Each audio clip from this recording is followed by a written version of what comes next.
مونږ په خبره نه پوهیږو. یو مولا مسله کوله چې کم شی چې ونیسئ نو بیا یې پرېږدئ ما. مطلب یې دا و چې کومه نیکي یو ځل شروع کړې نو بیا هغه نیکي پرېږده ما. خو هغه مولا اختصار نه کار واغستو چې رونو چې کم شی ونیسئ بیا یې پرېږدئ ما. دغسې پکې یو ناستو هغه واورېده وی والله چې کم شی ونیسم چې زه بیا پرېنهدم. په لاره روان دی یو سړي نه خر وتښتېدو. دته یې وی بچیه لږې راواړوه. ده ورپسې منډه که چې منډه که خر مخکې دی ورپسې بل څه یې لاس له ور نه راغه د خر لکه یې لاس له ورله لکه یې ونیوه. او چې د خر لکه یې ونیسي خو هغه لتې کي که نه دواړه لتې شو. اوس خرې په لتو وایي او د لکه یې ټینګه کړې ده چې که پرې مې خوا نو د ملا په مسله مې عمل نه راځي. ځکه چې ما وعده کړې ده چې کوم شی ونیسم بیا نه پرېږدم. غاښونه یې پې ټول مات کړه خر په لتو لتو. ملا له راغی او بېتابه پرېوت چې ملا صاحب خدای دې کور وران که په دغه مسله چې تا کړې وه چې کوم شی ونیسې بیا یې مه پرېږده. سړي نه خر تښتېدلی او ما رانیوو چې لکۍ نه مې ونیوو که مې پرېښوی خو ستا په مسله مې عمل نه راتلو او چې مې نه پرېښو زما یې دا حال کو ټول غاښونه مې مات کړه. ملا ورته ویل خدای دې کور وران که. نو زما د مسلې دا مطلب و چې د خر لکۍ ونیسې نو بیا یې مه پرېږده. نو مونږ هغه قوم یو کم ناروا دی چې مونږ یو ځل ونیوه بیا یې نه پرېږده. روام چې ونیوه بیا یې پرېږدو. منځونه شروع کړو بیا یې پرېږدو. حج وکړو چې د حج نه راشو حجي پوکم رانه جوړ شي. حج نه چې راشي چې ځي نو ګز لکۍ وي چې راشي 33 ګزه لکۍ شي. تاسو خیال راغی؟ نو ګیره پرېږدو بیا یې کله کړو. داسې ډېر کارونه تبلیغي جومات کې شي صاحبه سیروزې ولګوي چې لو ته لاړ شي چې په بله ورځ یې ګورې بیا د بازګل کوتک ته جوړي. هلکه څه بلا در باندې وشوه بیختي وځه او یاره بس خو الله مجبوري. نو نیک کارونه مونږ چرې ونیوه بیا یې پرېږده لیکن بدایم چې نیولي دي بیا یې نه پرېږده. نو زما عزیزانو زمونږ عقل شته نه. عقل کې خو به د هغه سړي څه راځي چې هغه کې عقل خو وي که نه څه سوچ سمجھ خو پکې وي که نه. قرآن کې راغلی دي وما كنا معذبین حتی نبعث رسولا.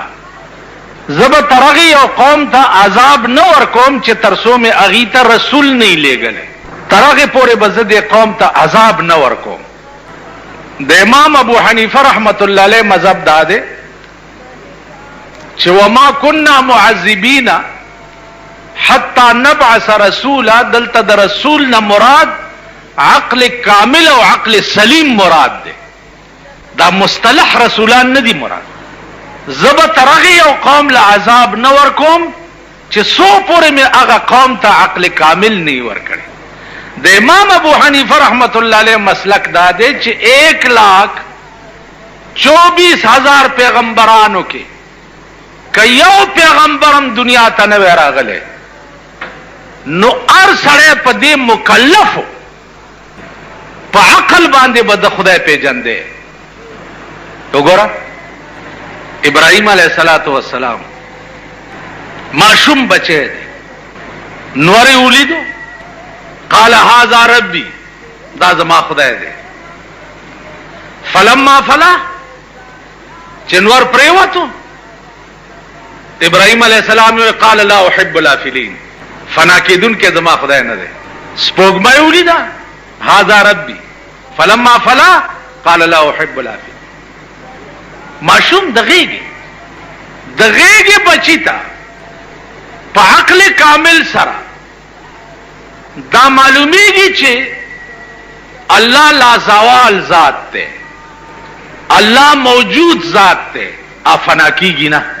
نو که پیغمبرانو کې یو هم نه وی راغلی نو هر سړی په دې مکلفو چې په عقل کامل بد خدای پیژن دی. لکه ګوره د رسول الله صلی الله علیه وسلم او د عیسی علیه السلام په منځ کې 600 کاله فاصله و، څه کم زیات.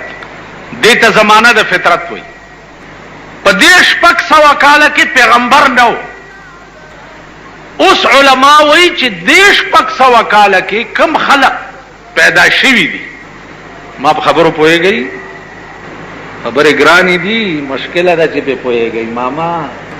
دا خبرې داسې دي وایي دیدن مې کور ته ولا یوړو په قدرمن اشنا مې ځان بې قدره کنه. تاسو پوه شئ؟ اوس فطرت الوحی علما لیکي چې په دې 600 کاله کې دا زمانہ د چا په منځ کې وه؟ په زور ووایئ. دې 600 کاله کې چې کم خلق پیدا شوي او مړه شوي دي، نو دوی له خو پیغمبر نه و راغلی که نه.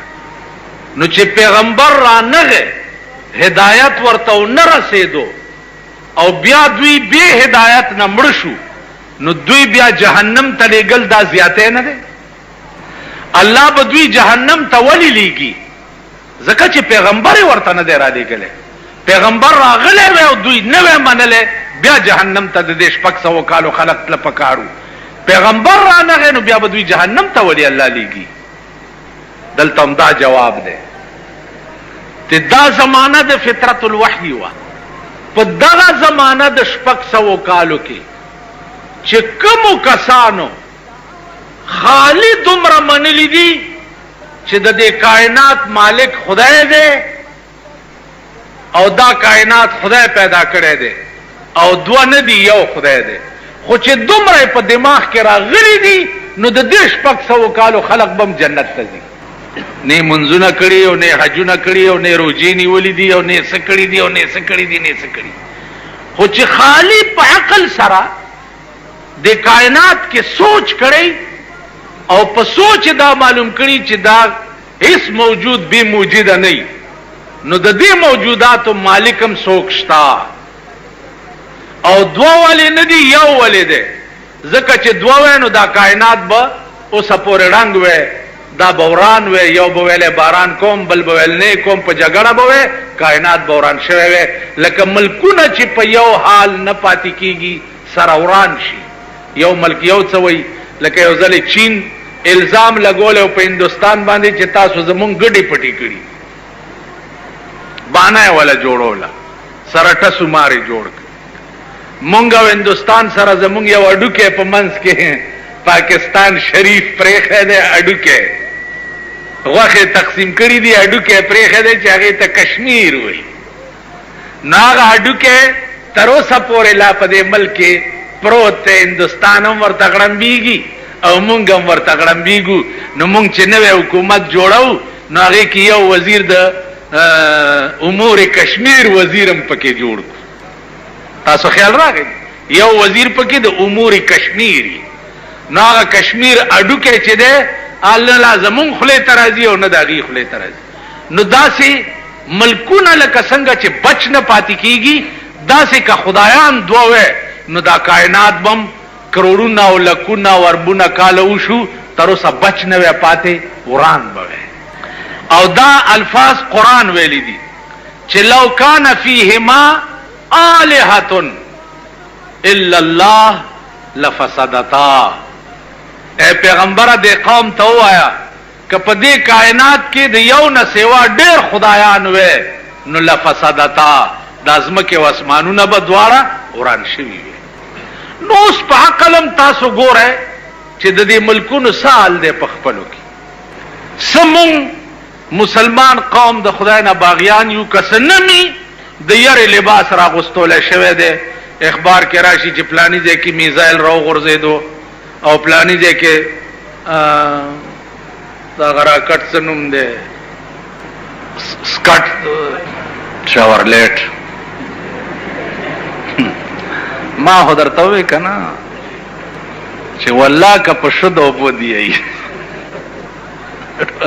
په څه اړو په څه پوهېږئ نه. ستا په دې ملک کې ډالرې جوړېږي، ستا په دې ملک د 500 روپو لوټونه جوړیږي او په لکه کروڑ باندې چلیږي لګیا او چې بیا دا